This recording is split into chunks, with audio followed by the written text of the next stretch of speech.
vous êtes le champ de Dieu. C'est beau. Et un champ, c'est fait pour être cultivé.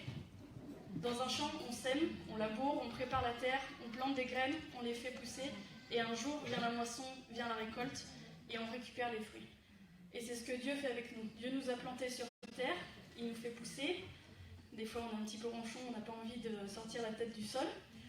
Mais en tout cas, il fait tout ce qu'il peut, il a tout mis en place pour nous faire grandir dans les meilleures conditions. Et il nous a remis le vase de notre vie. C'est ce qui va représenter notre vie aujourd'hui, dans cet exemple du moins. Et après, il nous en a laissé la gestion, comme il a laissé à Adam et à Ève aussi, la gestion d'Éden. Et nous, on est libre, on a le libre arbitre pour gérer le vase de notre vie de la manière qui nous convient. Et j'aimerais qu'on puisse d'abord se lever, on va prier, on va remettre ce temps à Dieu si vous voulez bien. Seigneur, je te remercie pour ta parole, pour ta présence. Saint-Esprit, je te prie de vraiment nous accompagner, de prendre toute la place ce matin, Seigneur, et de vraiment transmettre ta parole directement, que je puisse être un canal pour toi, Seigneur. Utilise-moi à ta manière, Seigneur, selon ta volonté. Je te prie que chacun, Seigneur, puisse recevoir ta parole, l'écouter, l'entendre et la faire grandir dans son cœur. Je te prie, Seigneur, de nous accompagner, que ta présence soit avec nous. Merci pour tout ce que tu fais pour nous, pour qui tu es, Seigneur, et que toute la gloire te revienne. Amen. Et donc, si on reprend le fil de la vie, quand on arrive sur Terre, on est comme un petit vase, on est plus ou moins vide. Et la première chose qu'on a quand on arrive sur Terre, logiquement, c'est un papa et une maman. Qu'on les connaisse ou non, finalement, ils sont là, c'est eux qui nous ont plus ou moins construits. Et on peut aussi avoir, selon les cas, des frères et des sœurs qui sont déjà là ou qui viendront après. On a des cousins, des oncles, des tantes, des grands-parents qui ont formé notre famille avant nous, qui ont construit tout un héritage sur lequel nous, on va grandir ensuite. Et donc tout cet ensemble forme donc la famille, que j'ai symbolisée donc par cette petite boule, remplie donc de pierres, qui peuvent être une pierre de fondement, qui peuvent aussi être des fois le poids de la famille, pour ceux qui en portent la responsabilité. Donc je l'ai symbolisé comme ça, et c'est ce qui base la vie, donc on va le mettre en premier dans notre vase, puisque c'est ça qui forme finalement la base quand on arrive, la première chose qu'on arrive, c'est une famille. Nombreuse ou pas nombreuse, qu'on la connaisse, qu'on la connaisse pas, finalement on est tous arrivés par quelqu'un. C'est comme ça que ça s'est passé logiquement.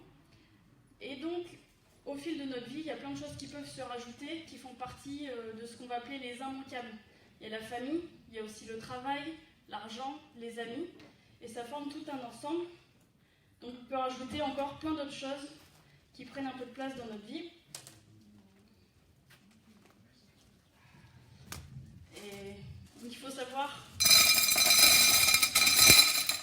placer les billes, comme on dit, au bon endroit dans le vase pour que ça puisse le remplir correctement, que ça prenne la place où ça doit en prendre. Et toutes ces choses-là, donc, qui sont un petit peu immanquables, qui sont basiques dans la vie, qui nous construisent sur ce sur quoi on a construit aussi notre vie des fois. On est un petit peu obligé de les avoir, on ne peut pas faire sans. Si je vous dis aujourd'hui, faut quitter votre famille, il faut arrêter de travailler, et vous allez me dire, mais alors je fais quoi? J'ai plus rien à faire, j'ai plus rien dans ma vie, j'ai tout perdu dans ma vie. Donc c'est des choses qui sont un peu obligatoires, qui construisent notre vie et qui sont là, qui remplissent donc une partie du vase. Une deuxième catégorie de choses qui viennent remplir notre vase, le vase de notre vie, c'est ce qu'on va appeler les loisirs. Donc ça correspond à toutes les activités qu'on fait dans la vie. Je ne sais pas qu'est-ce que vous faites dans la vie. Est-ce que vous faites du sport? Est-ce que vous faites de la cuisine? Est-ce que vous faites, je ne sais pas. Il y a plein de choses qu'on peut faire et qui sont généralement des choses qu'on aime bien, qui sont douces, qui sont agréables et qui finalement viennent remplir une partie de notre vie. Et puis il y a aussi une autre chose, pour ceux qui cogitent beaucoup, qui réfléchissent beaucoup, qui prend quand même un peu de place et dont des fois on ne sait pas trop se dépêtrer, c'est un petit peu le fil de nos pensées, qui des fois il est un petit peu emmêlé comme ici, et des fois c'est des bonnes pensées, des fois c'est des mauvaises pensées, des fois c'est des pensées qu'on ne sait pas gérer, et des fois on en a marre, on les a rouées en boule, et on les enfonce dans le pot, et puis on verra plus tard, c'est pas grave. Mais ça prend une place, quand même, qui est là dans notre vie, et du coup des fois ça nous embête un peu d'y penser, donc on rajoute un petit peu de coton de la vie, les bonnes choses de la vie qu'on aime bien, un bon repas, une bonne après-midi avec les copines, et puis comme ça, on n'y pense plus, on ne le voit plus. Mais au final, il est toujours là. Et donc notre vase, au fur et à mesure de la vie, se remplit, se construit. Et une dernière catégorie de choses, vous allez me dire, oui mais là Lydie, ta vie elle est quand même, elle est bien, elle est facile. T'as une famille, t'as des amis, t'as du travail, t'as des activités qui te plaisent. Bon, t'as quelques pensées qui te font un petit peu cogiter, qui te font un peu des nœuds au cerveau. Mais moi, des fois, il m'arrive des trucs que j'avais pas prévus. Et c'est ce que j'ai appelé donc les intempéries de la vie. Des choses desquelles, au fois, on n'a pas pensé. Je vais partir au boulot ce matin, ma voiture est tombée en panne. Je pouvais pas le prévoir. J'ai pas pu y aller, ça m'a embêté. Et c'est des petites gouttes d'eau qui tombent dans le vase de ma vie. C'est des intempéries qui viennent remplir ma vie. Et ça peut être une panne de voiture, ça peut être j'ai monté une entreprise, finalement j'ai fait faillite, ça a pas marché, ça a noyé une partie de ma vie. Ça peut être toutes les choses auxquelles des fois on s'est attaché qui ne fonctionnent pas, toutes les déceptions qu'on peut avoir. Je m'étais liée à quelqu'un, c'était ma meilleure amie, elle m'a tourné le dos, ça a fait des gouttes dans ma vie. Des fois on peut les avaler, hein. Des fois on doit un peu la tasse hein, avec tout ça. Et c'est toutes ces choses-là qui viennent au fur et à mesure remplir notre vie, qui pour le coup des fois est bien remplie, bien pleine. Et une fois que le pot est rempli, on se dit bon bah c'est bon, maintenant ma vie est remplie, j'ai eu assez d'intempéries comme ça, je vais fermer le pot pour pas être embêtée, comme ça je suis sûre qu'il n'y a plus rien qui va m'arriver que je n'aurais pas prévu, tout est là, tout est installé, tout est prêt. On est d'accord ? Et ça a quelque chose d'agréable aussi, d'avoir une vie qui est bien construite, on commence à s'installer, tout va bien, les enfants sont sages, ils sont dans le pot. Ma femme est sage, elle est dans le pot. Mon travail se passe bien, il est dans le pot. Mon patron m'embête pas trop, il est dans le pot. Bon, j'ai quelques petits trucs des fois qui m'embêtent un peu, mais bon, ils sont dans le pot. J'ai fermé le pot à clé, j'ai mis le cadenas, il n'y a plus rien qui peut rentrer. Je suis tranquille. J'ai la paix. Et sauf que là-dedans, des fois, on se dit... après, quand on arrive le dimanche matin à l'église, on se regarde et on se dit, mince, c'est le plan de Dieu, je le mets où ? J'ai déjà fermé le pot en plus, la clé est tournée, le cadenas est fermé et je ne peux plus l'ouvrir. Bon, j'ai toujours la clé, mais je crois que j'ai mis dans ma poche, je ne sais plus trop où elle est. Et on se dit, mince, c'est le plan de Dieu là-dedans, quelle place est-ce que je lui donne ? Est-ce que je lui donne ce petit espace d'air qui reste, mais que je ne peux plus remplir parce que j'ai fermé le pot ? Est-ce que j'ai mis Dieu dans le vase de ma vie ? Est-ce qu'il y a une place pour lui ? Ou pas du tout, parce que le pot est saturé, il est rempli, il est plein à craquer, la coupe est pleine. Ou est-ce qu'il reste encore un petit espace, mais je ne sais pas trop comment le remplir, je ne sais plus comment m'y prendre, et en plus j'ai perdu les clés.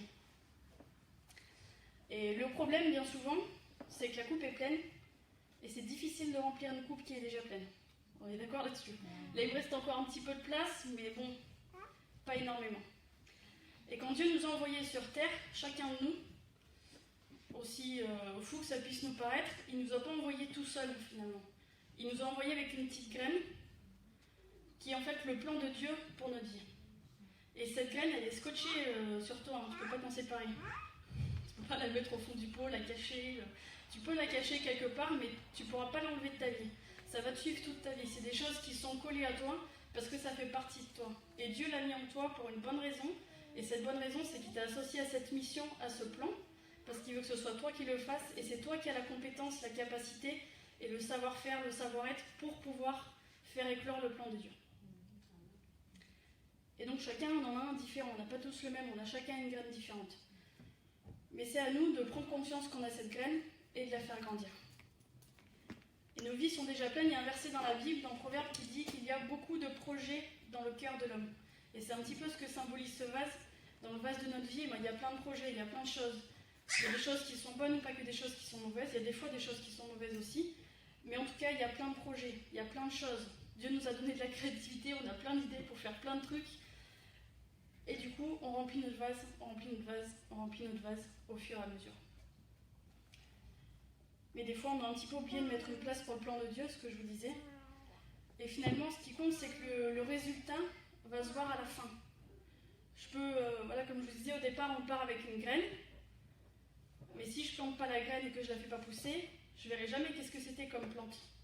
Sauf si je suis un expert en graines, ce qui n'est pas mon cas. Mais si je ne connais pas la graine, la connais, je ne sais pas à quoi va ressembler l'arbre. Je peux avoir deux graines de pistachier par exemple. Si je les plante, ça va faire deux arbres qui sont différents. Ils porteront les mêmes fruits, mais les deux arbres seront différents. Il n'y a pas deux arbres qui sont identiques dans la nature. Et si je ne plante pas la graine, je ne pourrai pas avoir le résultat. Et ce qui compte aussi pour Dieu, c'est le résultat qu'on va avoir à la fin. On va lire, s'il est possible de l'afficher, dans Matthieu chapitre 13, versets 24 à 30. C'est une parabole que Jésus a donnée, qui nous parle un petit peu du résultat de la vie.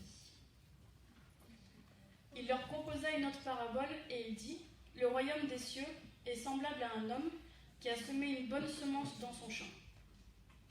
Mais pendant que les gens dormaient, son ennemi vint, sema de l'ivraie parmi le blé et s'en alla. Lorsque l'herbe eut poussé et donné du fruit, l'ivraie parut aussi.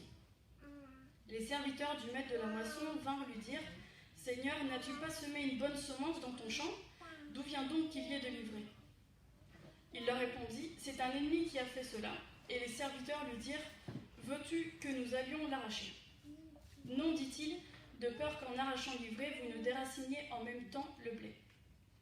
Laissez croître ensemble l'un et l'autre jusqu'à la moisson, et à l'époque de la moisson, je dirai au moissonneur : arrachez d'abord l'ivraie et liez-la en gerbe pour la brûler, mais amassez le blé dans mon grenier. Amen.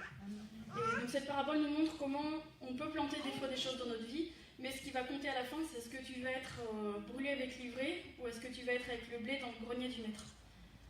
Personnellement, je préfère être dans le grenier. Je ne sais pas si c'est votre cas, et c'est ce que Dieu a prévu aussi pour nous. Dieu souhaite qu'on soit dans le grenier. Dieu ne souhaite pas que nous soyons de l'ivraie et que nous laissions pousser pendant notre sommeil de mauvaises choses dans notre vie. Malheureusement, des fois, c'est ce qui arrive. Et il faut bien, du coup, qu'on fasse la distinction entre le blé et l'ivraie dans notre vie. C'est deux plantes qui se ressemblent un petit peu si on ne fait pas attention, mais au final, le fruit n'est pas le même. Ça ne va pas être la même chose, et on ne pourra peut-être pas se servir de l'un de la même manière que de l'autre. La preuve en est, c'est que l'ivraie finit brûlée et le blé finit gardé dans le grenier du maître de la moisson. Et donc ça, c'était la version de la vie en gestion libre, on va dire, par l'homme. Mais Dieu a aussi un plan, et le plan de Dieu est quand même plus... Bon, c'est quand même joli finalement, ça fait un truc avec plein de couleurs. Mais le plan de Dieu, lui, va pouvoir vraiment porter des fruits. Et le plan de Dieu ressemble plutôt à une plante, comme ça, une plante vivante. Merci. C'est le travail en équipe, ça porte toujours plus de fruits. Ça marche. Et le plan de Dieu, il ressemble quand même beaucoup plus à une plante que celui-ci. On est d'accord. Celui-ci, ça ressemble à un vase avec des trucs dessus, c'est une déco un petit peu bizarre. Celui-ci, pour le coup, c'est une vraie plante qui fait des feuilles, pas encore de fruits, mais ça va peut-être un jour. Elle a survécu jusque-là, c'est déjà bien. Et le plan de Dieu, il est simple. Dieu plante une graine, il arrose, et ça pousse. Dieu n'est pas compliqué, et finalement, le plan de Dieu est simple. C'est aussi simple que de mettre une graine dans la terre, l'enfoncer, l'arroser, et après, la plante pousse tout seul. Je ne sais pas si vous avez déjà fait des plantations, mais quand on plante quelque chose, on le met dans la graine, on l'arrose, on en prend quand même un petit peu soin, mais après, ça pousse tout seul, quoi. On n'a pas besoin de tirer les racines sous terre, d'ouvrir la graine pour faire sortir la tige, la sortir de terre, et souffler sur les fleurs pour qu'elle pousse. Ça se fait finalement tout seul. La seule chose qu'on a à faire, c'est planter la graine, et elle pousse. Et c'est ce que Dieu a fait, ça se voit partout dans la nature, et ça marche depuis des millénaires. Et on n'a pas encore tout à fait compris comment ça peut fonctionner, parce que c'est tellement fort que même les plus grands scientifiques ne comprennent pas toujours tout, ce qui est normal. Et si on lit la suite du passage dans Matthieu qu'on a lu, donc Matthieu 13, versets 31 et 32, il leur proposa une autre parabole et il dit : le royaume des cieux est semblable à un grain de sénévé qu'un homme a pris et semé dans son champ. C'est la plus petite de toutes les semences, mais quand il a poussé, il est plus grand que les légumes et devient un arbre, de sorte que les oiseaux du ciel viennent habiter dans ses branches. Amen. Et finalement, c'est ça la simplicité. La parabole d'avant, elle dure plusieurs versets. Il faut bien expliquer tout ce qui se passe parce que finalement, c'est un petit peu compliqué. Mais dans celle-ci, en 2 versets, c'est fait. Même dans le premier, déjà, on a compris. Le plan de Dieu, il peut paraître tout petit, ça peut paraître être la plus petite des graines, mais au final, simplement, il la plante, ça pousse, et ça devient un arbre qui supplante tous les autres, qui dépasse tous les autres, au point même que des oiseaux peuvent venir habiter, se nicher dedans et construire leur vie à l'intérieur. Et c'est ça la simplicité des choses de Dieu, et les choses de Dieu sont parfaites et sont bonnes. Ça marche toujours. Vous savez pourquoi ? Parce que Dieu ne se trompe pas. Dieu ne se trompe jamais. Avec Dieu, ça marche toujours. C'est ça qui est bien, c'est qu'au moins tu peux parier sur Dieu, ça va toujours marcher à tous les coups. Tu ne peux pas te tromper, parce que Dieu ne se trompe pas. Dieu est parfait, Dieu est bon, il connaît toutes choses, c'est lui qui a créé toutes choses. Il connaît toutes choses, donc quand il les fait, elles sont bonnes, elles sont parfaites, elles sont prêtes à l'emploi. Et le mode d'emploi n'est pas vraiment compliqué. On est d'accord là-dessus ? Amen. Et donc, comme je vous disais, Dieu nous a placés sur terre dans un but, avec une graine bien précise. Et il a fait toutes choses belles en son temps. Il a même mis dans le cœur de l'homme la pensée de l'éternité, bien que l'homme ne puisse pas saisir l'œuvre que Dieu fait du commencement jusqu'à la fin. C'est pas moi qui l'écris, c'est l'Ecclésiaste. Et je trouve que c'est beau et ça explique bien la pensée de Dieu. Dieu a fait toutes choses, et même nous, on n'est pas capable, avec l'intelligence qu'on a, qui pourtant est grande, de les comprendre du début à la fin. Dieu est bien au-dessus de nous, ses pensées ne sont pas les nôtres, et il a pensé à tout. Il sait comment tout va fonctionner. Quand Dieu a créé la graine de cette plante, qui je ne sais pas quelle espèce exactement c'est, il s'est dit ça va être bien pour Lydie, parce qu'elle aura juste à le mettre dans le pot, et ça va pousser tout seul, ça va marcher. Et il n'y a pas besoin de grand-chose, finalement, je l'arrose une fois de temps en temps quand j'y pense, et ça marche. Parce que Dieu a fait en sorte qu'on n'ait pas grand-chose à faire. La seule chose qu'on a à faire, c'est mettre les bonnes choses dans le pot. Si dans le pot de la plante, j'avais mis tout ce qu'il y a dans celui-ci, elle n'aurait pas pu pousser. Elle aurait été étouffée. Et on connaît la parabole du semeur avec les différentes terres. Il y a la semence qui est jetée sur le sol, la semence qui est jetée, il y a des ronces qui poussent par-dessus. C'est les soucis de ce monde et elle est étouffée. Et si j'avais mis dans le pot de la plante tout ce qui est dans le vase de ma vie, la plante aurait été étouffée. Et des fois, c'est ce qui se passe. La graine avec laquelle on est arrivé, le plan de Dieu pour notre vie, des fois, en fait, il est au fond du pot. Et du coup, on ne la voit plus et on l'a cachée sous tout un tas de trucs. Et de temps en temps, on se remet en question le 31 janvier, on se dit, mais Seigneur, qu'est-ce que j'ai fait cette année ? Le 31 décembre, pardon. Et pourquoi le plan que tu avais pour moi, que tu m'as promis, pourquoi il n'a pas poussé, pourquoi ça n'a pas marché ? Je suis allée à l'église, je suis allée aux réunions, j'ai prié, j'ai jeûné, il faut encore jeûner, et au final, ça n'a pas poussé, mais je ne comprends pas pourquoi. Et la question est juste, au final, on peut se demander pourquoi ça ne marche pas, parce qu'au final, il y a de l'eau, il y a plein de petits cailloux qui ressemblent un petit peu à de la terre, au final, il y a même du coton pour qu'elle soit tranquille, mais ça ne marche pas, quoi. Je ne comprends pas pourquoi ça ne marche pas, Seigneur. Et des fois, on s'énerve et on se rebelle, mais au final, c'est juste que dans notre pot, eh ben, on n'a pas mis les bonnes choses. Si je voulais faire pousser une graine dans ce pot, il fallait que je mette autre chose dedans. La plante, elle aurait été noyée, elle aurait été écrasée, on n'aurait même pas vu tellement qu'il y a de cailloux et de choses par-dessus. Et des fois, on fait un peu pareil avec notre vie. On met plein de choses dans notre vie, plein de choses, plein d'activités, plein de programmes, Des fois, c'est des bonnes choses, mais des fois aussi des mauvaises qu'on se rajoute, qu'on doit porter, et c'est lourd, et le pot il est lourd, et on a du mal à marcher avec. Et après, on vient devant Dieu et on dit, mais Dieu, je t'ai donné le pot. Pourquoi ça n'a pas marché ? Et c'est simple. Et Dieu, lui aussi, des fois, il se demande pourquoi on n'y arrive pas. Et il y a un verset donc, dans Psaume 53 qui dit, Dieu du haut des cieux regarde les fils de l'homme pour voir s'il y a quelqu'un qui soit intelligent, qui cherche Dieu. Et même Dieu, devant tous ces vases de vie qui sont pleins de petites billes, de choses de la vie, il est là, il regarde, il cherche, peut-être de ce côté, non, peut-être par là, non plus, et il cherche, et il regarde, et il sonde les cœurs pour voir, au fond de toi, qu'est-ce que tu cherches ? Au fond de toi, est-ce que tu cherches une nouvelle vie pour ta vie, ou est-ce que tu cherches à faire pousser le plan de Dieu dans ta vie ? Et crois-moi, Dieu compte sur toi. Il t'attend.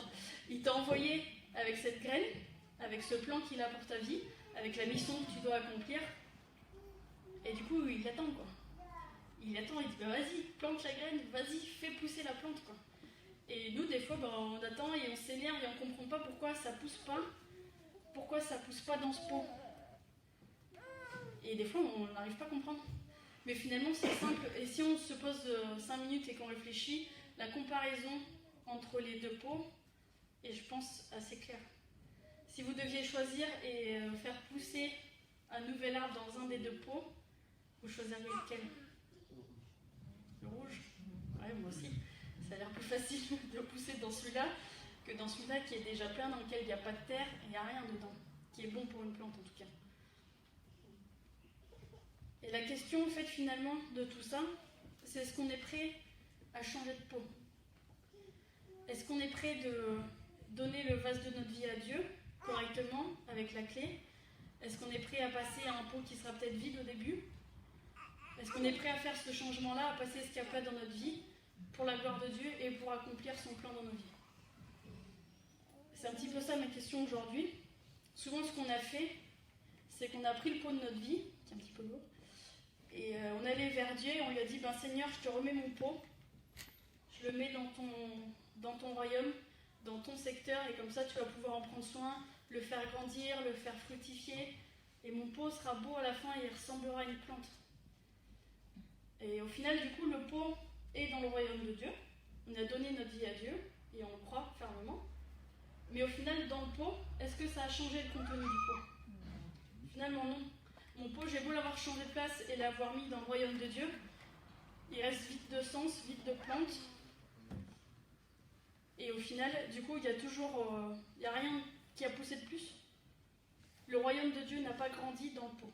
Le pot s'est déplacé et allé dans le royaume de Dieu, ce qui est déjà une bonne chose, mais l'intérieur du pot n'a pas encore changé. Donc déjà, on a passé la première étape. On a mis le pot dans le bon environnement, dans le bon endroit pour qu'il puisse être transformé. Mais on voit que ça ne se change pas tout seul quand même à l'intérieur. Hein. Il y a quand même un petit peu de travail. Et des fois, on dit à Dieu, bah, vas-y Seigneur, change ma vie, je t'ai remis mon vase, le vase de ma vie, tout ce que j'ai Seigneur, je te le donne. Et change ma vie, quoi, que ma vie puisse changer. Je pense qu'on a tous plus ou moins fait cette prière un jour. Mais par contre, bon, la clé, j'aimerais bien la garder quand même. Mais vas-y Seigneur, fais ce que tu veux. Donc là, il y a deux possibilités, je ne vais pas le faire ici. Mais soit on casse le pot, soit il faut la clé pour l'ouvrir. On ne peut pas faire autrement. La solution qui fait quand même le moins mal, c'est de donner la clé au propriétaire quand même en même temps, plutôt que de casser le pot en le jetant par terre. Ça peut être une solution, mais c'est quand même moins drôle. Et au final, si tu ne donnes pas les clés à Dieu, Dieu ne peut pas changer le cours de ta vie, Dieu ne peut pas changer le contenu de ta vie. Tu peux essayer toi-même, mais même moi, une fois que le pot est fermé, je ne peux plus aller à l'intérieur. Je ne peux pas aller à l'intérieur ou alors je vais pouvoir remuer, je peux secouer le pot, ça va remuer le contenu, ça va changer les choses de place un petit peu, mais au final, je n'aurai toujours pas de plante qui aura poussé dedans. Et la seule solution qu'on a, c'est d'inverser le cours des choses, c'est d'inverser le sens de nos vies, et c'est de changer de direction complètement. Et si je veux que ma vie change, il faut que j'ouvre le pot et que je le renverse, que je le retourne, que je change de direction, que ma vie fasse un demi-tour à 180. Et c'est ce que Dieu nous demande de faire en réalité, et c'est ce que je vais appeler vivre intentionnellement. Il faut qu'on vive intentionnellement dans le but de Dieu. Le sens logique de ce pot en verre, c'est qu'il soit dans ce sens-là. Si je le mets dans l'autre sens et que je le mets chez moi sur une table, quand vous allez venir chez moi, vous allez me dire, Mélodie, ton pot il est à l'envers. Et vous allez trouver ça bizarre, et l'eau qui est dedans va couler partout, et tout va se répandre sur le sol, et au final j'aurai tout perdu. Mais des fois on a besoin de tout perdre pour Christ. Et si on ne perd pas tout, et bien au final notre pot est toujours plein de n'importe quoi au final. De choses qui ont plein de couleurs, qui ont plein de formes différentes, mais qui ne servent pas à grand chose. Et il faut qu'on donne tout à Dieu, l'intérieur comme l'extérieur. Que notre pot soit dans le royaume de Dieu, mais qu'on l'ouvre et qu'on le vide pour que Dieu puisse le remplir aussi de son royaume et qu'il puisse un jour déborder et faire aussi pousser les plantes des autres. Et donc il faut avoir quand même le culot, entre guillemets, si vous me passez l'expression, de retourner sa vie complètement, quoi. Si je renverse juste un petit peu le pot, bah, je vais faire sortir un petit peu d'eau et c'est bien, j'aurai moins d'intempéries dans la vie. Mais au final, tout le reste sera toujours tassé au fond. Si je veux vraiment un vrai changement et que ma vie change et passe à un autre niveau, dans une autre dimension, il faut que je retourne le pot complètement et qu'il soit complètement vide pour que le Saint-Esprit puisse venir le remplir, faire grandir le royaume. Et il y a différentes choses, une fois qu'on a passé cette étape-là, qu'on a pris notre courage à deux mains et qu'on a renversé le pot, il y a plusieurs choses qu'on peut mettre dans le pot après pour le faire grandir normalement et pour qu'il puisse ressembler au pot rouge, à celui-ci, qui est une plante qui a grandi. La première des choses, c'est ce que je disais il y a quelques minutes, c'est de vivre intentionnellement. Le pot peut se retourner à tout moment en fait.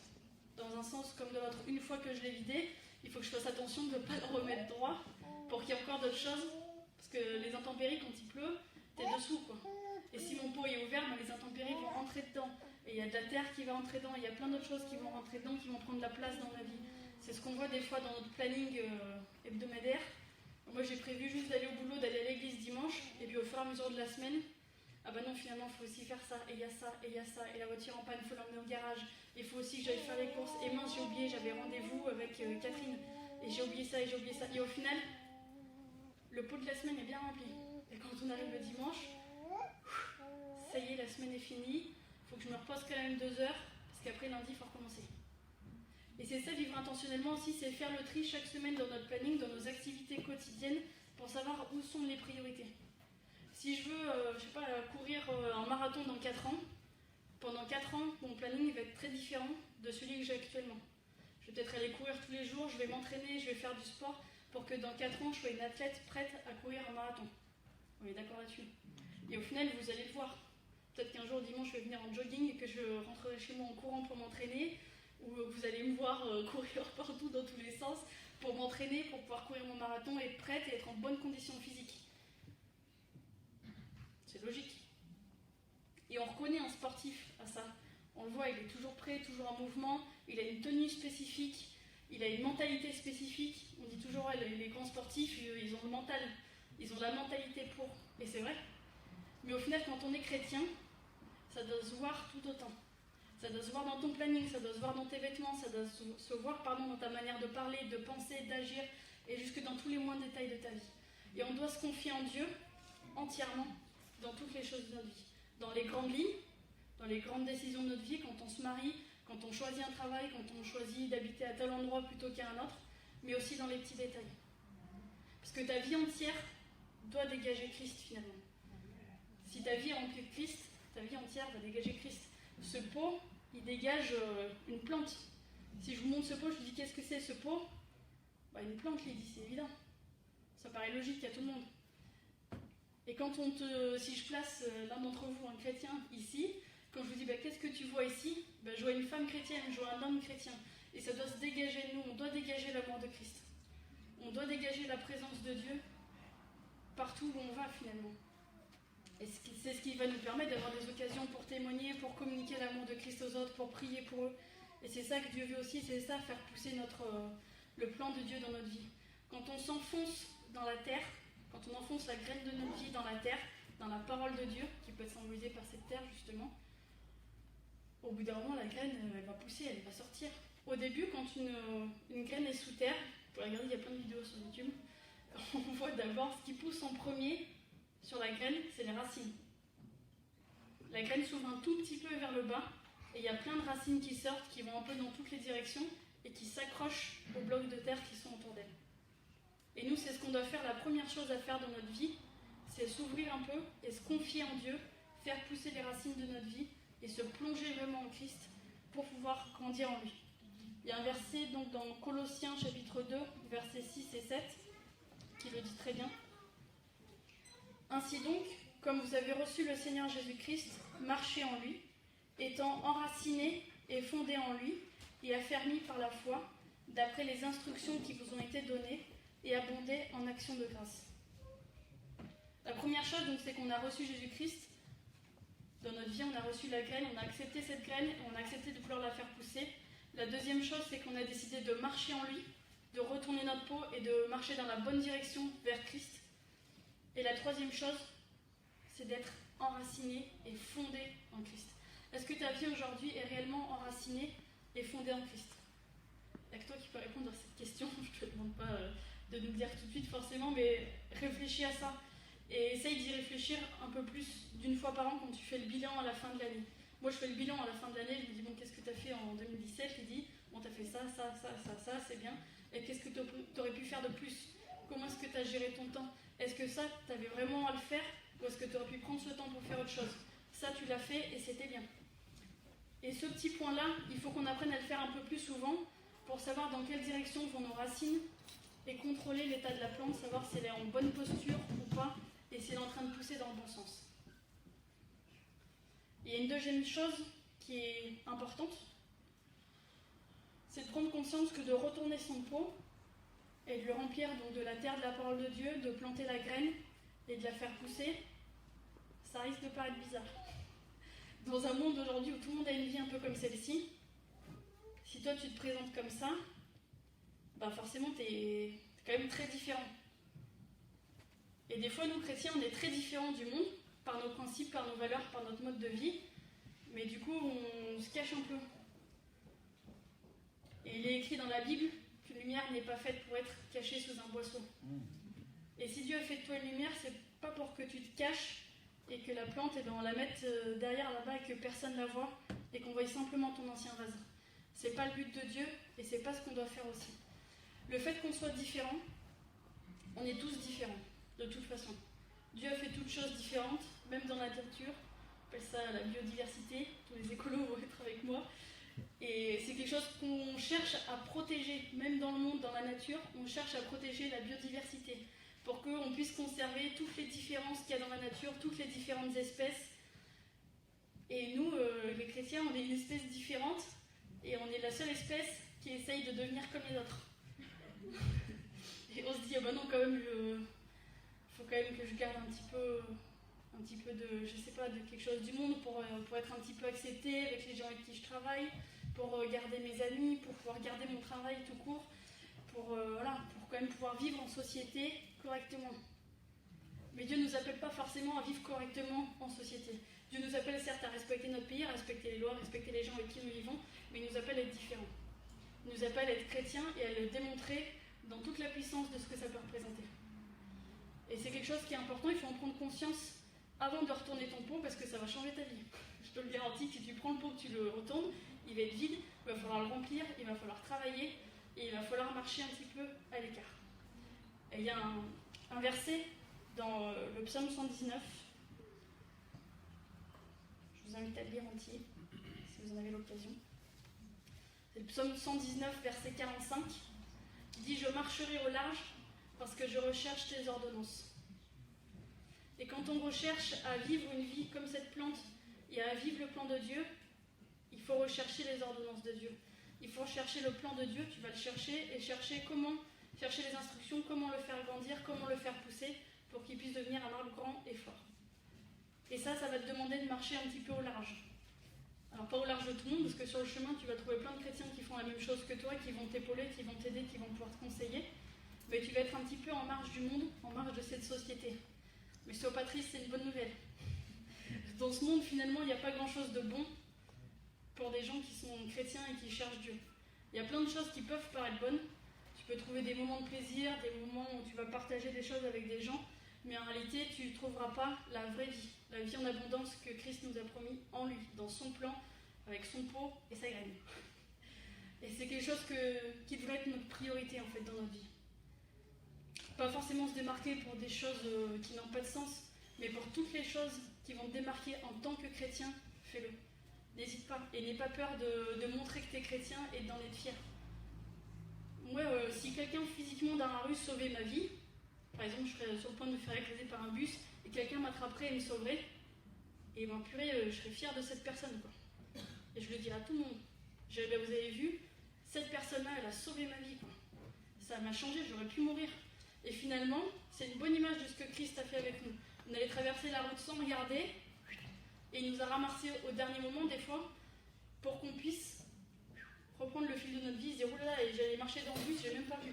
Et qu'on puisse reprendre notre vie sur le trottoir en changeant de direction. Et on ne veut pas se cacher de ça, quoi. On doit être fiers.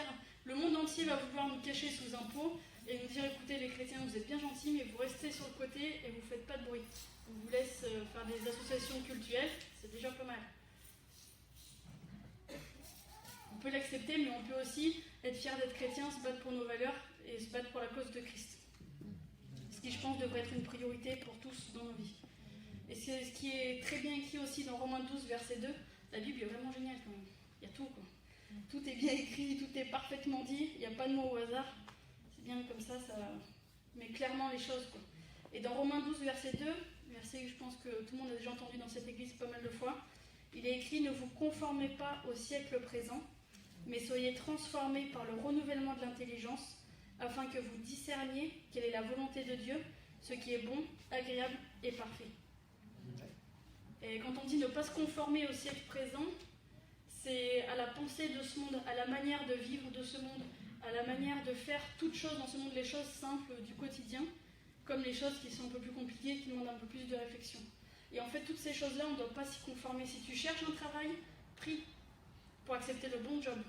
Si tu cherches un mari, d'autant plus, prie pour accepter le bon gars. Et si tu cherches une femme, c'est pareil. Prie pour prendre la bonne femme. Ne te trompe pas. Prends le plan de Dieu.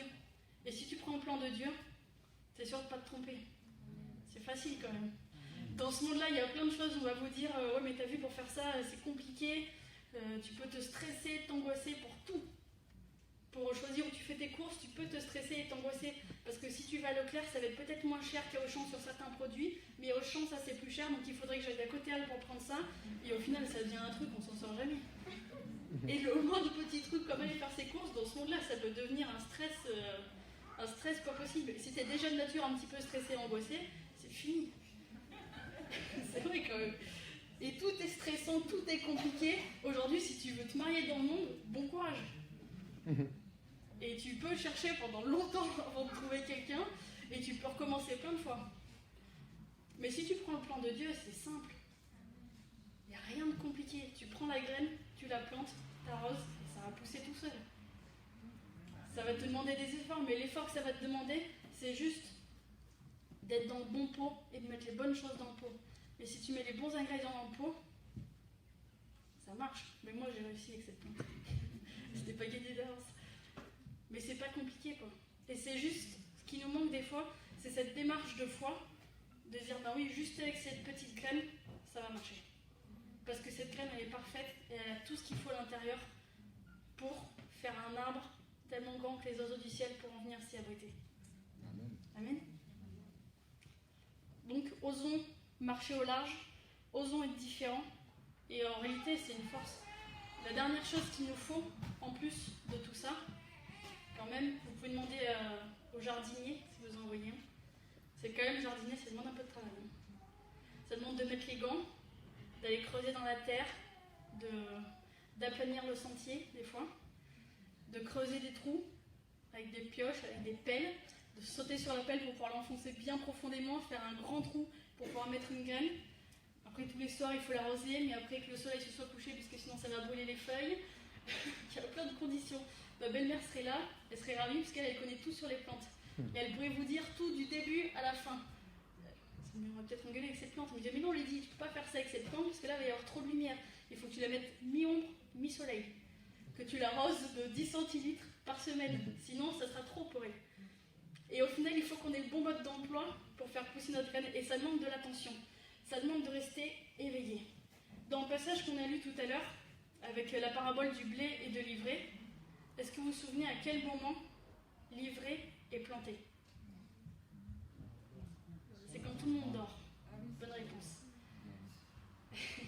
Et au final, des fois, c'est quand on s'endort un peu sur notre vie, qu'on se dit, voilà, j'ai bien bossé, je vais faire une petite pause, juste 5 minutes. 5 minutes, Seigneur, après, promis, je m'y remets. Et pendant les 5 minutes où je ferme les yeux, quelqu'un peut venir là et prendre le pot, par exemple, et partir avec. Ou partir avec mon arrosoir et je ne peux plus arroser ma plante. Ou arracher des feuilles, ou je sais pas, ou casser une branche, par exemple. Et c'est que quand je vais réouvrir les yeux et me dire, mais qu'est-ce qui s'est passé? Ma plante est cassée, ou on m'a volé mon arrosoir, je peux plus travailler. Je n'ai plus les outils. Et là, des fois, il faut tout recommencer. Si on t'a volé carrément le pot, faut que tu retrouves un pot, que tu retrouves une graine, que tu remettes la terre, que tu refasses le trou, que tu replantes la graine, que tu arroses, et que tu recommences jusque la plante ait poussé à nouveau. Donc s'il te plaît, ne t'endors pas.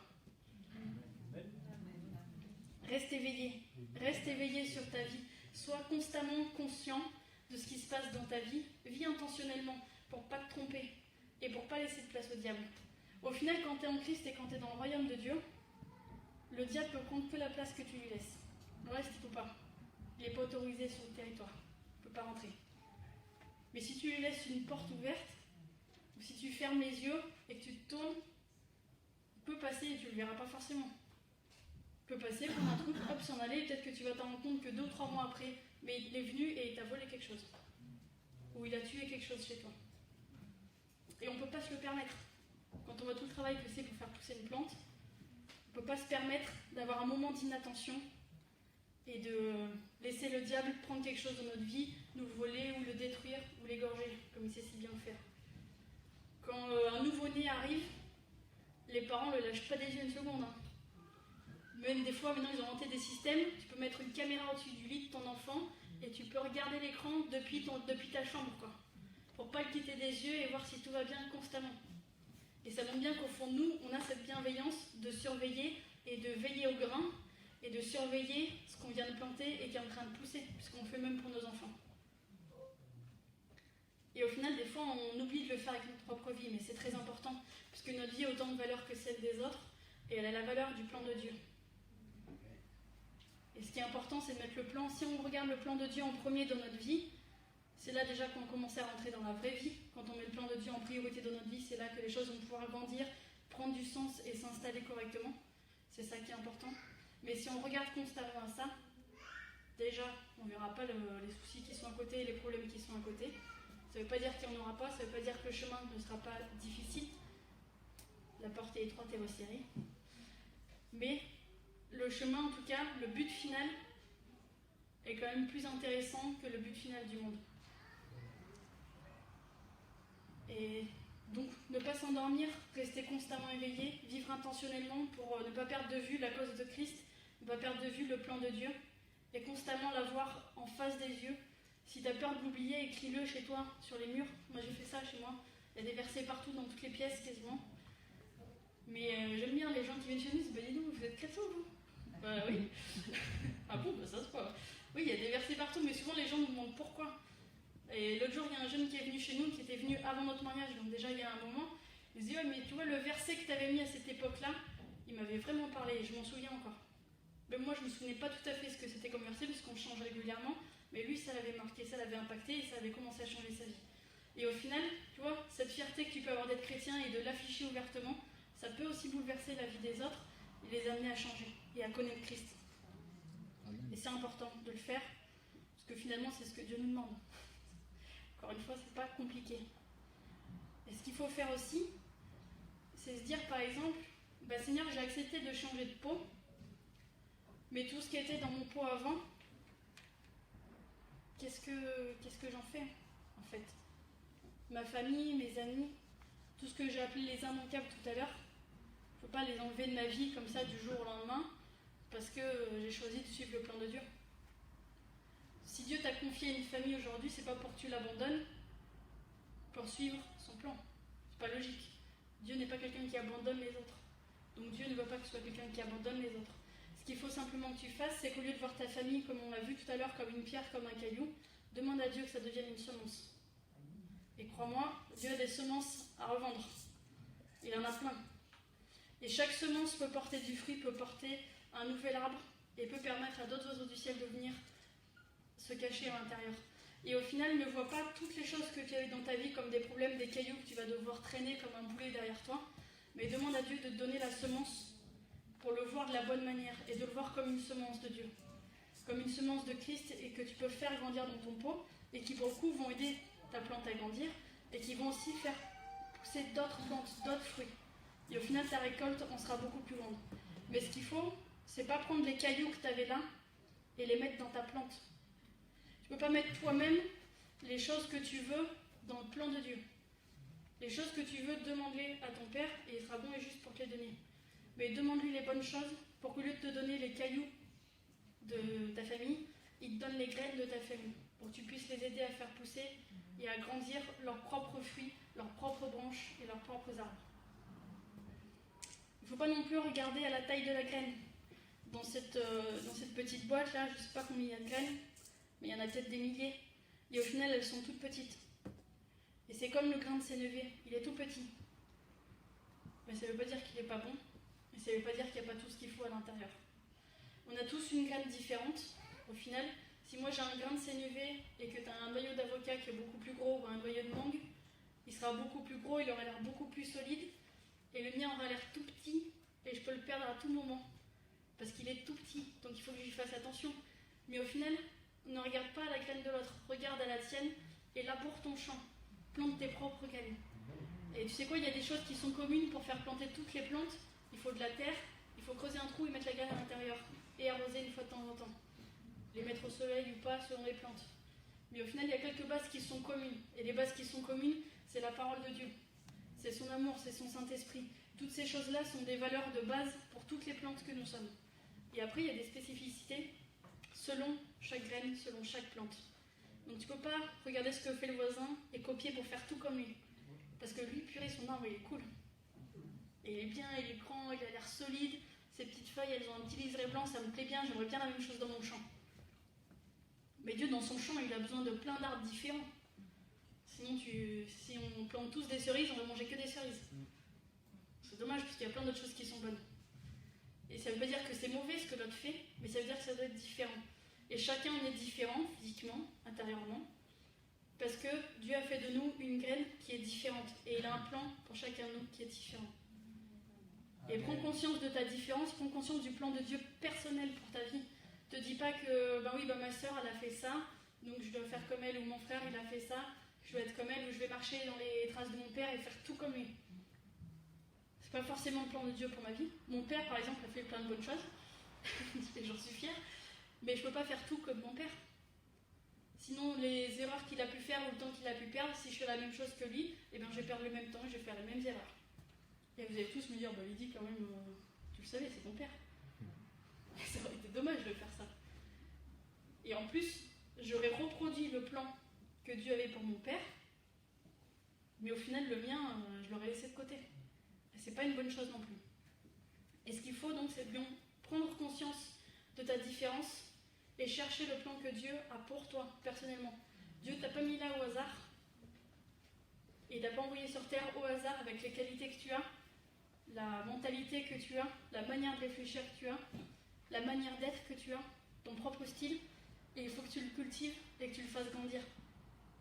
Il y a des choses en nous qui sont pas bonnes, ça c'est vrai, il faut savoir les reconnaître, se regarder en face et se dire, sur ça, c'est pas encore tout à fait ça, par contre ça c'est sûr, c'est stable, et c'est fondé et enraciné en Christ, c'est une bonne chose, je peux construire là-dessus. Et on ne construira pas tous de la même manière et avec les mêmes instruments, parce que Dieu nous a dotés de qualités, de dons qui nous sont spécifiques.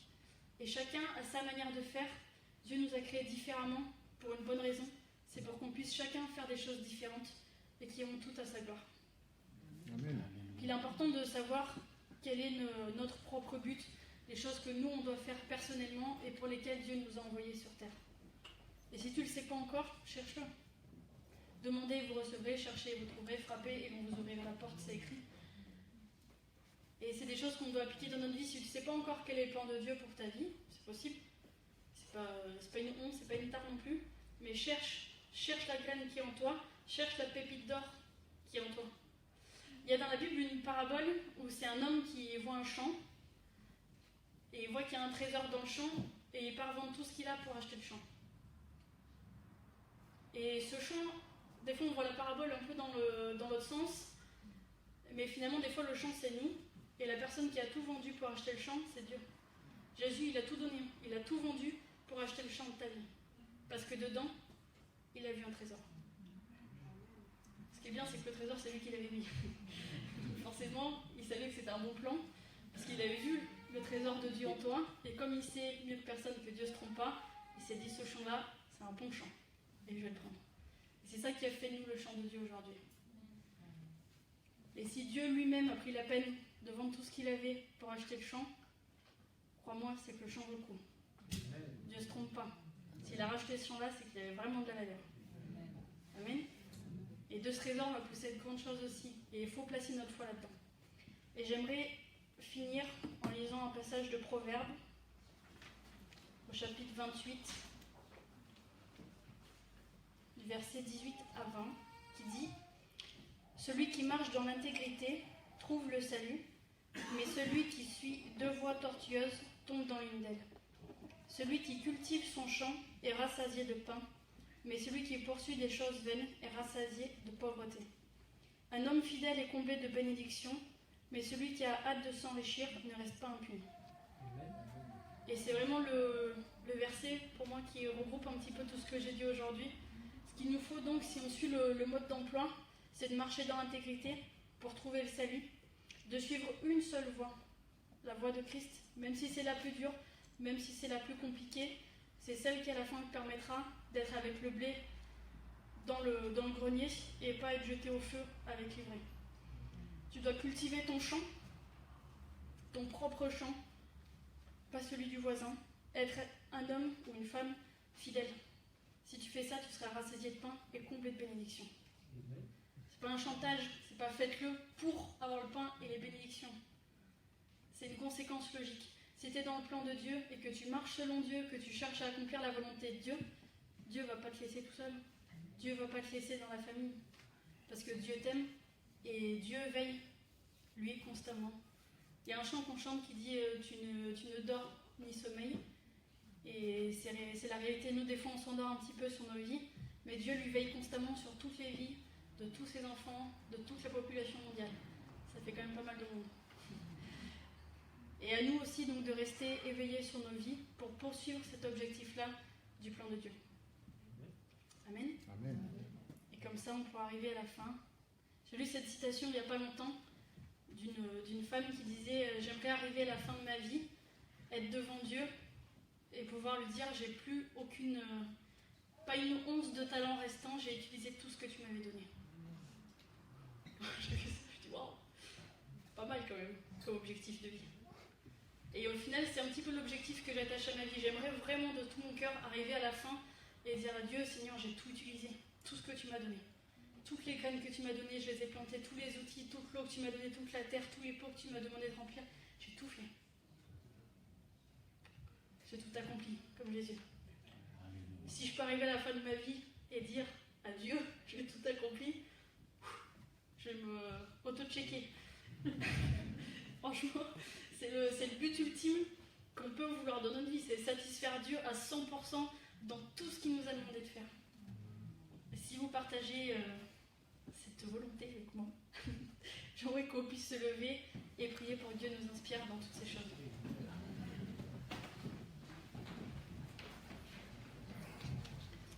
Seigneur, je te remercie pour ta parole, pour tout ce que tu as pu nous transmettre ce matin. Merci d'être avec nous constamment dans toutes les choses qu'on fait, Seigneur. Merci de nous accompagner. Merci pour ta présence constante, Saint-Esprit. Merci d'être avec nous. Merci pour tout ce que tu as fait pour nous, Seigneur. Merci d'avoir acheté le champ de nos vies. Merci d'être allé à la croix pour nous montrer le prix qu'on vaut. Je te remercie, Seigneur, d'avoir tout donné pour nous, pour qu'on puisse nous aussi tout donner pour toi.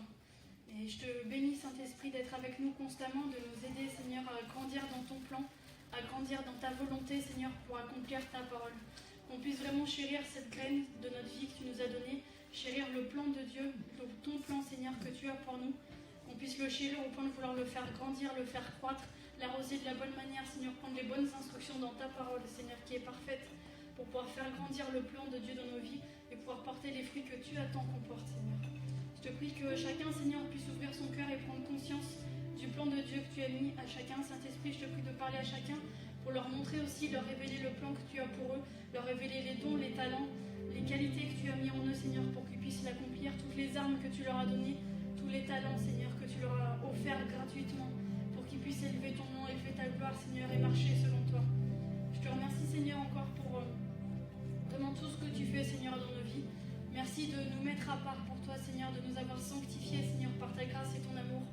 Merci pour ton sang, Jésus-Christ, qui nous couvre et qui nous permet d'agir en sécurité, Seigneur, ta vraie sécurité. Et je te remercie pour tout ce que tu fais pour nous. Je te prie de nous aider, Saint-Esprit, à faire grandir le plan de Dieu dans nos vies.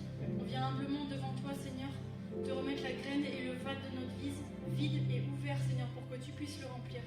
Le remplir de ta parole, le remplir de tes bonnes choses et de ton Saint-Esprit, pour qu'on puisse grandir en toi. Merci, Seigneur, pour tout ce que tu fais. Je te prie de bénir chacun, chaque famille représentée ici. Et je te prie, Seigneur, de les raccompagner, Seigneur, dans ta paix, dans ton amour et dans ta puissance. Au nom de Jésus-Christ. Amen.